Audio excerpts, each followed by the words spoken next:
একটা চার পায়ে জানোয়ার কুকুর সামান্য ভাতের মার খেয়ে মালিককে কি শ্রদ্ধা করে, সম্মান করে। ও মালিকের বন্ধু চিনে, এই কুকুরটা মালিকের শত্রুও চিনে। যদি কোনো লোক নতুন করে বাড়িতে ঢুকতে চায়, সে মালিককে সজাগ করে দেয়, তার ভাষা সে আওয়াজ দিয়ে। সে মালিকের চেহারার দিকে তাকায়, সে মালিকের মুভমেন্ট বুঝে, চেহারার চাহনি দেখলেই বুঝে, চোখের চাহনি দেখলেই বুঝে।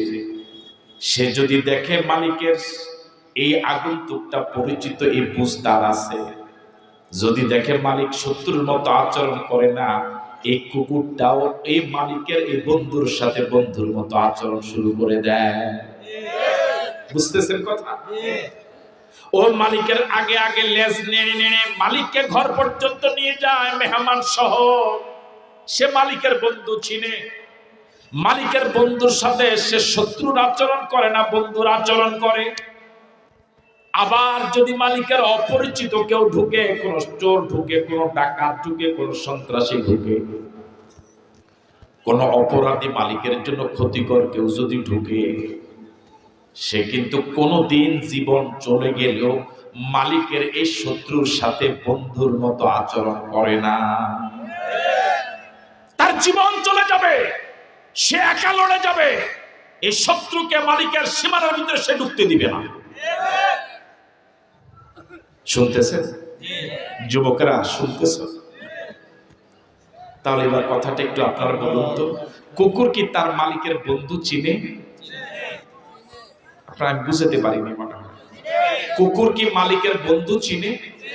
কুকুর কি মালিকের শত্রু চিনে? এবার বলুন তো, কুকুর কি মালিকের বন্ধুর সাথে বন্ধুর মতো আচরণ করে না শত্রুর মতো? হ্যাঁ, কুকুর মালিকের শত্রুর সাথে কেমন আচরণ করে? ঠিক আছে। এবার আমাদের আচরণ, আমাদের তো একজন মালিক আছে, আমাদের একজন মালিক নেই। কয়জন? তিনি কে? আওয়াজ দিয়ে বলুন তো আল্লাহ।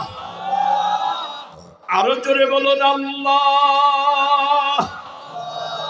আরেকবার মন থেকে বলুন আল্লাহ। কেমন মালিক তিনি! আমার আপনার অস্তিত্ব পৃথিবীতে ছিল না, কেউ আশরাফের নাম জানত না,